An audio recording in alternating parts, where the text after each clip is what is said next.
Hi, everybody, and welcome to another episode of Journeys to Belonging.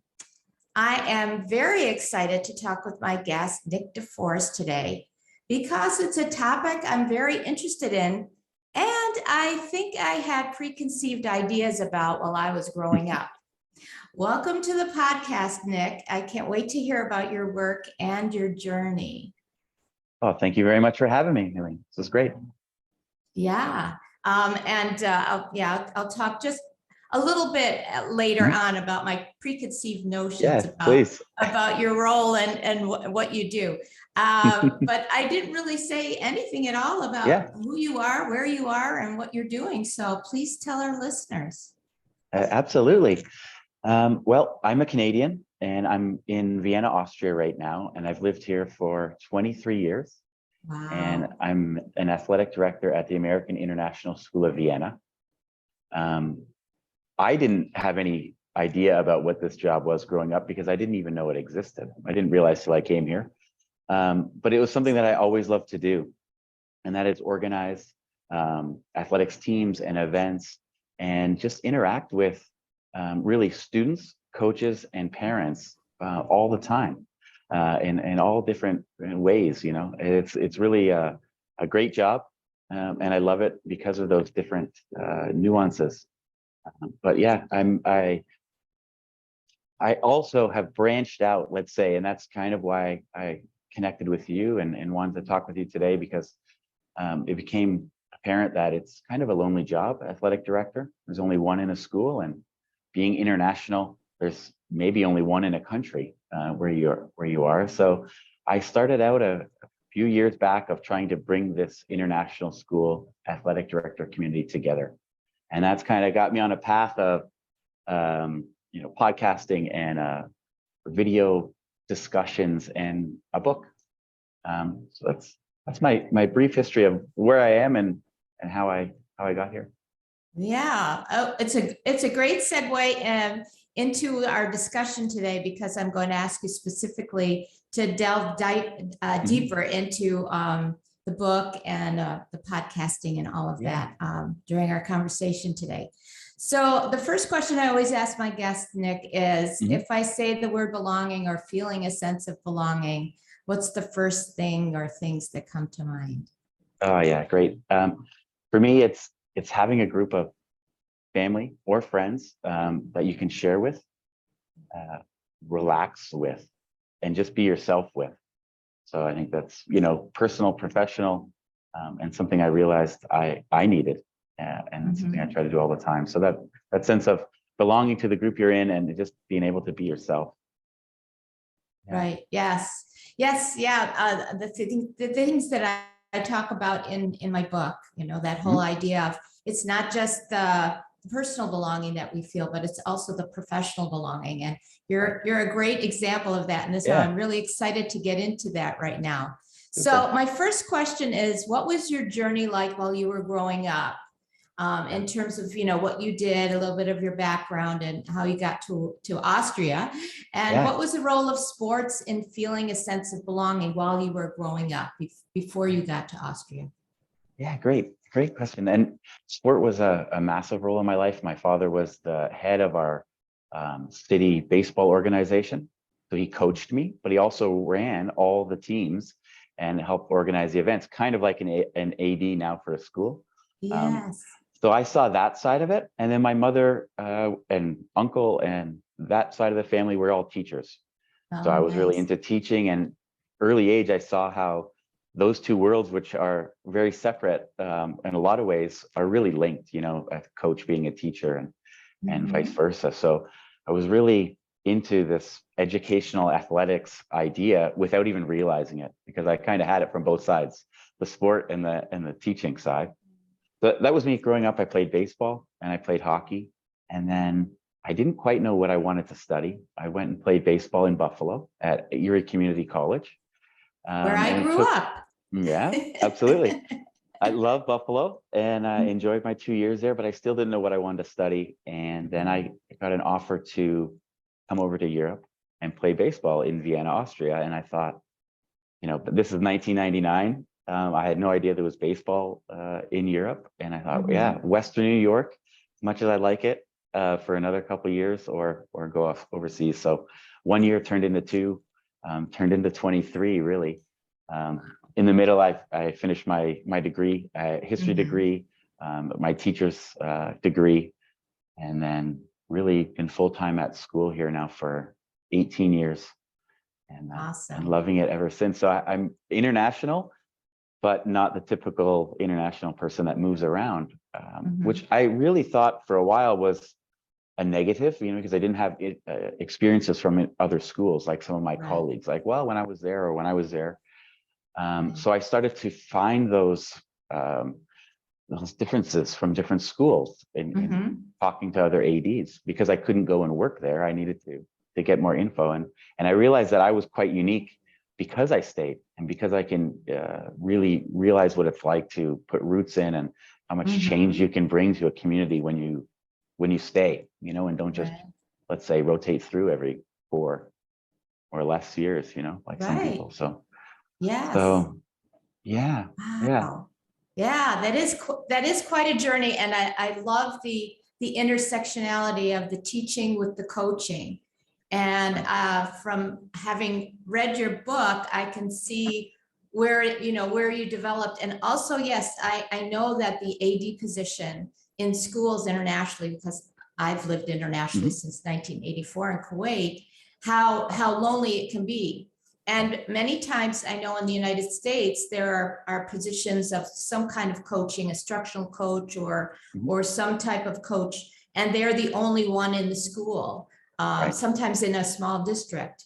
And it yeah, is very lonely. So it's great when you can sort of create that community. And I love the way you've yeah, done that. But what I'd like to look at next mhm, is the book, because I think that speaks yeah, to how you sort of went on this journey and felt that stability in your job and mhm, the familiarity of what was going on in your school. So we often hear or think that school athletic programs focus on the competitive side of sports. yeah, That is my right, preconceived idea. sure, sure, However, in your book, A Global Playbook, How Every International School Can Raise Its Game, you note that a successful athletic program can improve the culture of an entire school yeah, community. And so I was curious to know more, so I started reading the book. yes, thank And you, there is a whole child aspect of yeah, school athletics that we tend to gloss over, but that you go into more detail. And right. you divide it into the 6 C's. So I'd love for you to talk more about the book. What are the 6 C's, and what do you hope international educators take away from your book, and even Wow, educators in general? Because I think yeah, there's a place for it everywhere. yeah, I think that. Thank you so much for the question, and reading and diving in to the Mhm. book, because that was one of the. I definitely will, and I will answer the question, but I just wanted to note that that was one of That's the okay. reasons I wanted to write the book, was to not just talk to ADs all the time about our programs, Mhm. because we champion ourselves, but I wanted to, reach out and kind of not always preach to the choir, is something I like to say. Is so, like, talking to you and having other people realize it's not just about winning or competition, because in the US and Canada growing up, that's really what the focus is, or what you see. And it's only for, let's say, the top athletes in the school, where internationally, every one of our students in schools can play on one of our teams, and probably should try something new, get out of your comfort zone, and things like that. So And get some exercise. absolutely. Be healthy. Abs- Yes. yeah. Yeah. And so that's why I realized that through my journey of the Mhm. podcast, and discovery of other ADs and what they're like, is that we're all saying the same things. We all think it's great, but we're running into roadblocks in our schools, and about funding, sometimes about athletics gets everything, the idea, because it's visible. So talking about building the culture and the community of a school, especially internationally, athletics has that ability, because it's visible, because people run around and travel to other schools in your school's logo. So we're out there, whether people like it or not. So we might as well use each other, and one of the things it started as a pet peeve, and it's in the book near the beginning. It's about the terms co-curricular versus extracurricular. Yeah, And I really enjoyed seeing that. That was an interesting perspective. Yeah, go ahead. Yeah, and even myself, 5, 6, 7 years ago, I just kind of assumed those terms were interchangeable. Yeah, they're the same thing. But for someone who doesn't realize the value, when they hear extracurricular, it's really this, okay, it's an extra, it's after school, it's not as important. We don't need to fund it as well. We don't need to care about it as much. Where co-curricular, it's classified as really an extension of the school day and working together with teachers and the things you're doing in the classroom. And I really believe our international schools around the world are just so great. We offer so many things to our students. And especially as you move on through high school, the days are so busy and jam-packed. IB curriculums, the schools that have MYP and PYP, they're also so busy. So those schools can really use the athletic program to teach a lot of the things that maybe don't have time in the classroom, but are really important. Teamwork, very true. Working together, just overcoming adversity, all sorts of things. That's a whole nother hour discussion of the benefits of athletics, which many people know well. But it's really important to mention. Yeah. So that's this. You mentioned the six C's, and I started the journey of putting the book together, and I thought, what do I need to include? What do people have? Like, if ever school does this, should I put it in the book at all, or should I talk about it? So I really started brainstorming and a big list, and I went through a lot of schools' athletics and activities handbooks and their school student handbooks to see what they all have, maybe what only a few schools have, and kind of compared little schools to big schools. And I had this big list, and I thought, wow, this is just a mess of great things, but I need to organize it. And I thought, wow, I started grouping them into sections, and then these words came to me. And so the 6 sections are core, and those are things like mission statements and core values, things a lot of schools have already. Commitment, talks about the commitment level of different people or groups in your school community, like the board or teachers or coaches. And then care, and there's some great ways in there about how schools can really care about the people in its community, right? And the student athletes being one of them. Culture, that talks about the things kind of just mentioned, how you can use athletics to improve the culture of the school. Internationally, we're so transient, right? Not myself, as I mentioned, but so many of our students and teachers and a lot of students and families come, and when they move in, the first thing they want to get involved, and they want to learn how they can meet new people, and athletics is that way. So in culture, there's some ways to help with that, because it helps students settle into their new home. For sure. And then competition, and that's kind of a given. If you have an athletics program, you want to compete, but even more into it, it's not about winning, and it's about giving the students a chance to learn what it's like to compete. What it's like to lose and win, and how you handle yourself in those situations. So one of those subsections in competition is about competition within your own school. You don't need other schools, you don't need to travel, set up games and set up ways, mix students, set up things to include everybody, even if it's during the school day, during lunch, but have some intramurals, they're called. Because really some schools are, alone in a country or in a city, especially, and it's really hard to play other international schools. And then the last one is communication. It's the really shortest section, because I feel it's most important, even though it's the shortest section at the end, because it just ties everything together.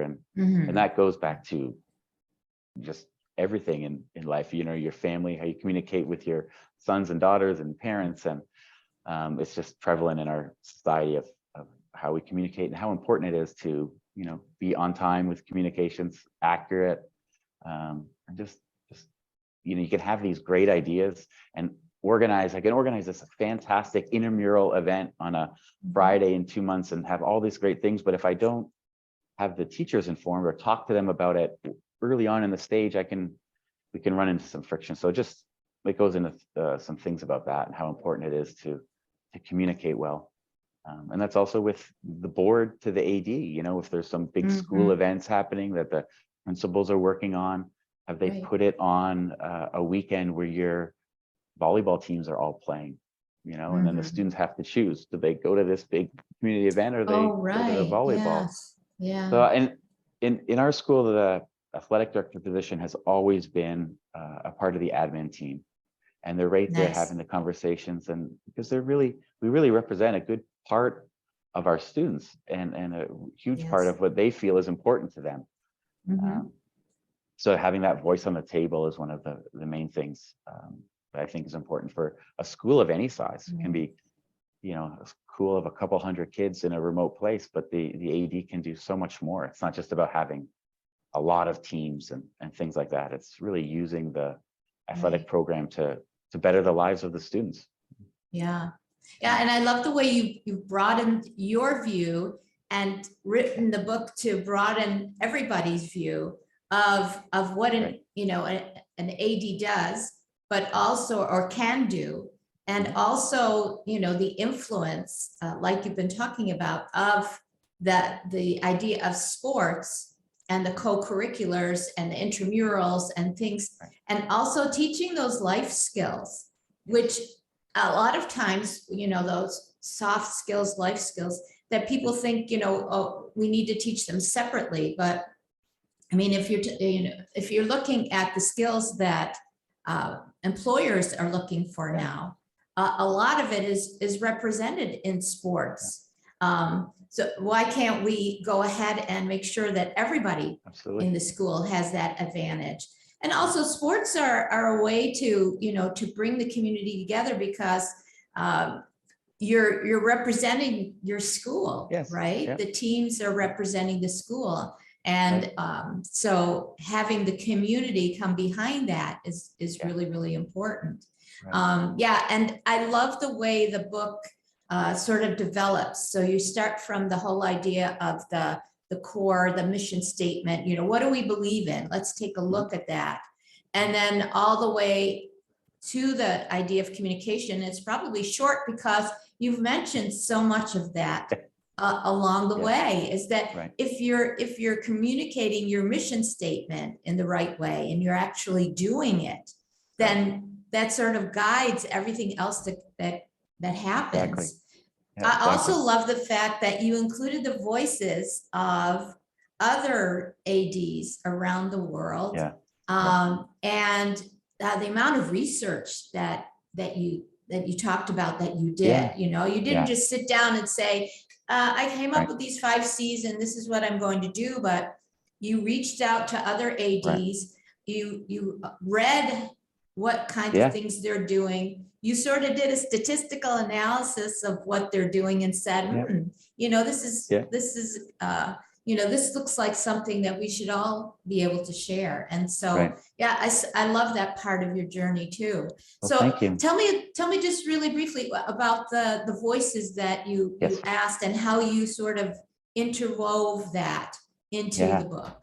Yeah. Well, thank you for mentioning it. And that was a huge part of the process for me, is that I didn't want it to be Nick says, like I mentioned, I've been to one school, I'm relatively young, but it's never just been about me. I've always seen myself as a connector and really bringing people together. And I started with that before the podcast. In 2018, I put out a survey, International School AD survey, and I just sent it to people I knew, and please forward this on.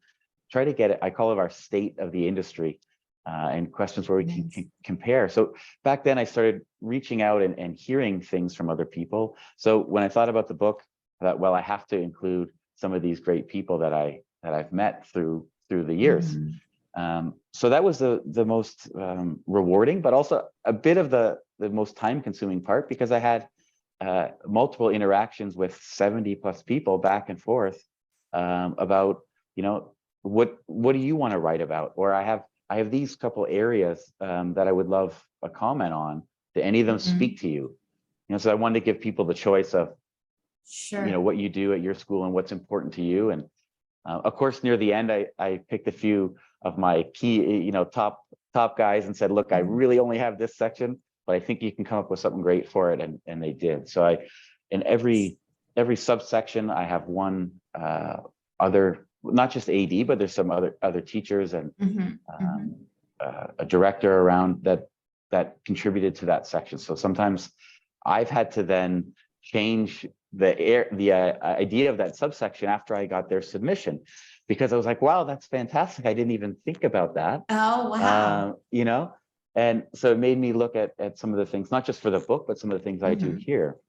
So it was really rewarding going through the process of that, the give and take, of explaining the book, explaining what I would love, why I would love them to be a part of it, and then talking about their submission and going back and forth. So yeah, it was really great. And there's great people all around, you know, there's great teachers and educators in all these places. And I wanted to highlight some of them as well. So not just me. Yeah, nice. And getting different perspectives. And then the whole idea of it being a professional development experience for you. Yeah, which absolutely. Is really, really cool. Yes. Yeah. Writing a book can do that for you. Yeah. You mentioned the podcast. So that's next question I sort of wanted to delve into. So you're the co-host along with another international educator, AD Matt Fleming, and it's called Globetrottin'ADs, which is, as you describe it, to bring athletic directors, activity coordinators, coaches, and friends from international schools around the world together. There's another way to get community. The podcast is already in its 3rd season, which is really wow. And I've listened to a couple of episodes and scanned through the playlist. You and Matt cover a variety of topics. So I'm curious about how you view the role of Globetrottin'ADs within the international school community in terms of professional learning and the future of international schools, and anything else you want to say about the podcast. Yeah, thanks. You know, that we started it before the pandemic. So it was before we even knew what Zoom, or before I knew what Zoom was for sure. And there just wasn't anything out there for us to connect aside from in-person meetings. So Matt and I kind of brainstormed, or the survey I started, but that's nothing where you can listen and kind of learn and talk from. But there were a few podcasts from US-based athletic directors that I enjoyed listening to. But let's say in their hour episode, there was only a few minutes of something I could really take to my job and really relate it. So I thought, hey, Matt, we could do that same thing and make it really 100% relevant for international school ADs and coaches and things. So we went off on that journey, and just we try to really highlight ADs that are doing great things and have them on. Some companies, let's say, that we work with that provide a great service, organizations, and really try to focus on ADs or coaches and international. So, you know, it would be great to have some famous athlete, like, I don't know, Michael Jordan on our podcast. I would love to interview them, but it wouldn't really bring much value to international school athletic directors. So we try to stay really, really focused on that, which is great for our community. But of course, there's not thousands of international ADs around the world out there. So the listenership isn't as big as, you know, some kind of general sports podcast.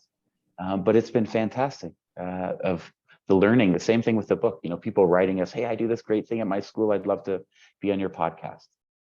Or we hear about something and we reach out and be like, hey, talk with us for an hour, you know, and sometimes we'll just do general conversations about what's up right now. The start of the pandemic, we did a lot of, you know, what's happening in your region. How are you dealing with some of the restrictions? Oh, true. Yes. Things like that. So yeah, it's really fun. And I guess this school year, getting back to normal, you know, with tournaments and events and things like that, it's been a lot. So some of the video discussions and some of these other meetings have kind of fallen off the table.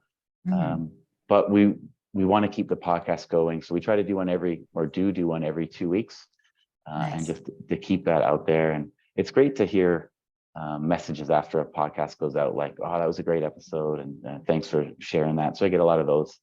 And it's just a way to keep the community together. And one of my main things is that I want to I want us to be a resource, Globetrottin'ADs, whether we do online conferences, which we did during the pandemic, or the podcast, or anything. The book is just have a place where if you're going international, you know about us and you reach out and be like, hey, I'm new in Kuwait. Do you know any other ADs around me, or anyone, I have this question or this problem I'd love some advice on. Because there really is no, international athletic director, coach organization that spans conferences. So in Europe, we're really lucky. We have a lot of conferences that are, connected. We have a CISA conference, Central Eastern European schools, and there's about 30. So we have 2 meetings a year, and it's great.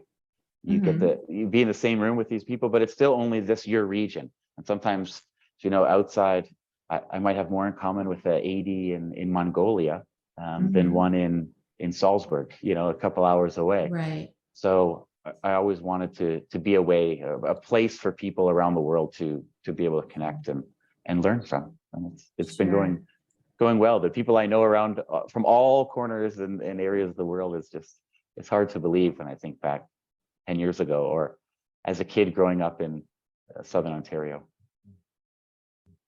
Where you are right now. Yes. Where you are in the world, and where you are professionally and sort of mentally in terms of and professionally, where you're going and where you're headed.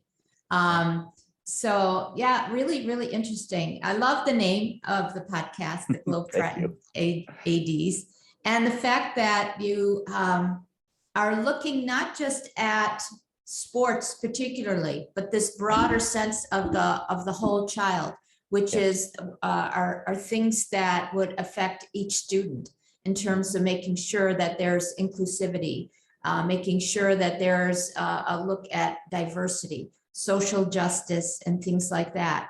It seems like you're not necessarily concentrated on that, but certainly if those topics come up, you and Matt are really willing to have great discussions about them, because that's the future of education, right?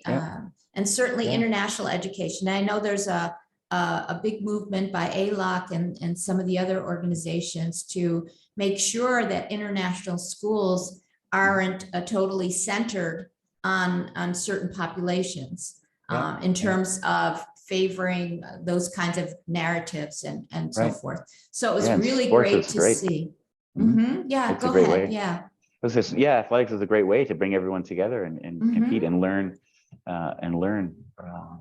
in the same room, in a more, I would say, we're often relaxed, like in a practice setting. And you really get to learn a lot about each other and how people interact from different cultures, right? And that's part of the book, is we're not all the same. We have different backgrounds, whether it's, let's just even say, non-athletic background, or from a family that's really athletic, and all together. And I mentioned the co-curricular and that term. That's one thing that's just it's an easy change to add to a vocabulary, but it's often what we believe our programs are. And the other big term that goes with just what you said is that it's educational athletics is what we call our programs. Oh, yes, I'm so glad you mentioned that. Yes.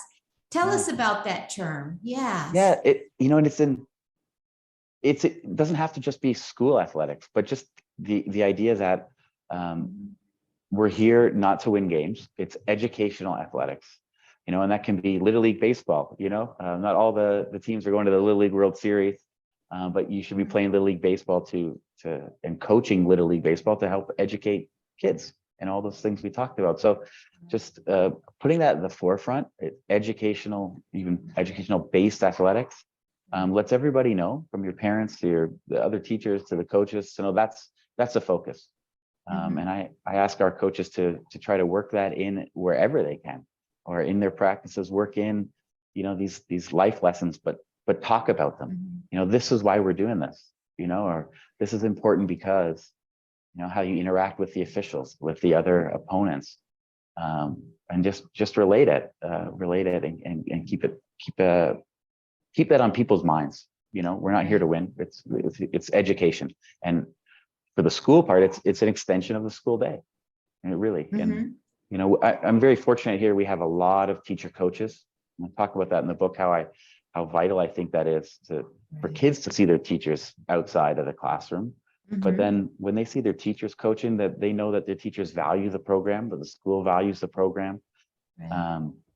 And yeah, it just, we're all together. And internationally, like I have international school in the title of the book. I mean, that's kind of my bread and butter, where I am and where my focus is, but it really can be for any school international around the world, not just international schools, but also any, club program. I have club coaches. I was a club coach that really love the book too, and take a lot of the things. It's not always applicable. I talk about resource teachers. A club doesn't have access to a resource learning support teacher like we do, but there's many things that are there are resources in the there. Community that they can access if they know about them. Yeah, absolutely. And sometimes a kid in the program needs that. Yeah, exactly. Why is this student not paying attention when I talk to the whole team as a group? Why are they always fidgeting or looking off to the distance? Old school club coach would just yell at that student and make them run lap. Where we know there's another way and can have some ways to help that student. So yeah, I think really it's for everything, not just internationally focused. And I have a lot of great friends that are athletic directors, teachers, and coaches all through the U.S. A good portion of my listeners to the podcast are American based.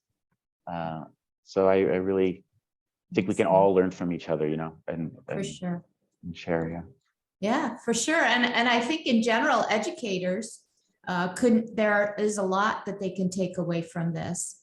In terms of even getting involved with their school sports programs, or just looking at the school as a whole community, and revisiting what the climate of the school is based on what you say in the book. A lot can be applied.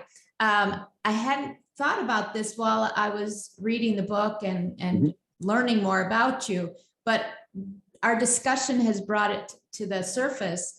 We talk about third culture kids, and there are a lot of them in international schools, the ones that move and move and move. And some kids are resilient and able to manage that. In fact, I know adults who were those kids, and some are not. It's much more difficult for them to be on the move all the time and to try to get settled in, and after 2 or 3 years move again, although they know that's what either their parents' job is or that's just what their life is growing up, for whatever the reason. But I think your book and some of the episodes of the Globetrottin'ADs speak to that, and I think that's an area really that would be a great focus for international schools to look at, is how we can really look at the whole school and the whole child through your lens of the AD position and educational athletics, but also how does that approach work throughout the school to ensure that all children, not just the third culture kids, but especially the third culture kids, really feel that sense of belonging in the school. And how can we do it better? Because, right now, some of the schools don't really know that they're not taking care of that part of the population. Absolutely. And I don't know how many there are, but I know it's a fairly large portion. Right. And, we at our school, AIS Vienna, we have about 800 students, and our turnover rate is about 20%, 20% new students every year. And I know that's low for a lot of places. Vienna is a beautiful place to live, but it's still a lot. And really, at the beginning of the year or before the school year starts, it's the parents are writing us, how can my kid get involved? And they really need to play on a team right now so they can meet new people, or how can they, how can this transition be smoother for them? And we're almost the first place they come for the most part. And it's easy because that's where the kids can go and play and be with friends and in a relaxed place, and it just makes the transition so much smoother. So it's very, very important. Right. Yeah. And when you're talking about collaboration and team, working as a team and all of that, and we each have a role to play. and validation, and valuing what each person brings to, I mean, that sports, educational activities and educational athletics is definitely has a huge place in all of that. Nick, this has been amazing. Again, I've just learned so much about myself and about the work that, you do. Is there anything that you wanted to, any advice, anything else that you wanted to talk about that that I hadn't asked about? Not anything else. I just really, the emphasis of it's not just athletics, us and them, academics and athletics, is something really important to me. I think having that teacher mother and the coach of a father, having a history degree myself, I see these things together. They're not us and them.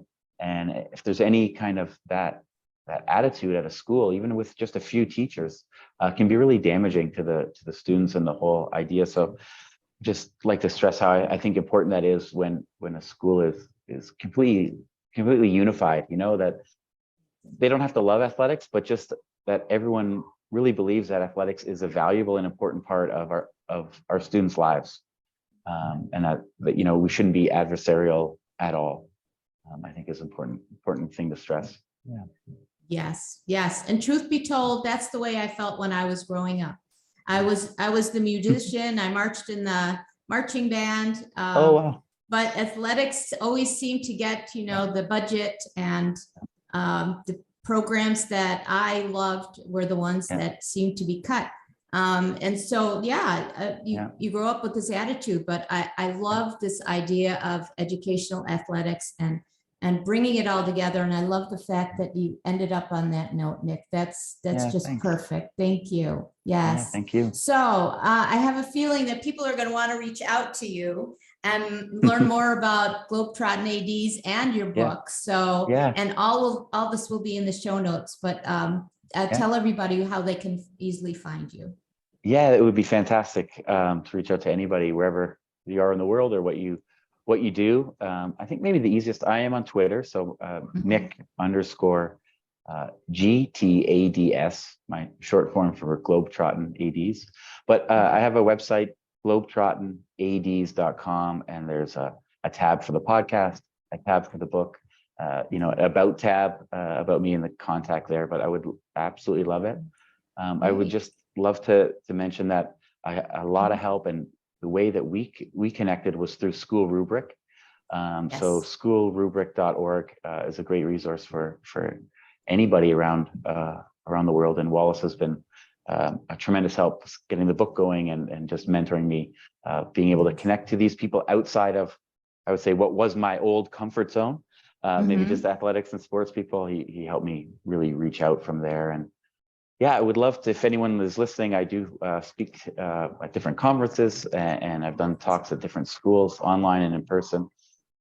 So yeah, I would love to spread the word about athletics and can dig deep into how you can, change your athletics program to the better. Spread the community and the belonging. Yes, absolutely. Yeah, and Nick, thank you for mentioning School Rubric. I should have mentioned it in the introduction that's Wallace Ting was the person that sort of brought us together and appreciated. And I know your podcast and my podcast are featured on schoolrubrics.org. And so, yeah, they've been really, really wonderful about supporting us. So, and this is wonderful, great bringing together. So thank you very much, Wallace. And thank you, Nick, so much for postponing this for a while as I grandparented, and for accommodating everything today. So really appreciate it. Absolutely. And great to meet you. And I hope sometime maybe we'll meet in real life. Absolutely. Yes. Thank you so much. Thank you.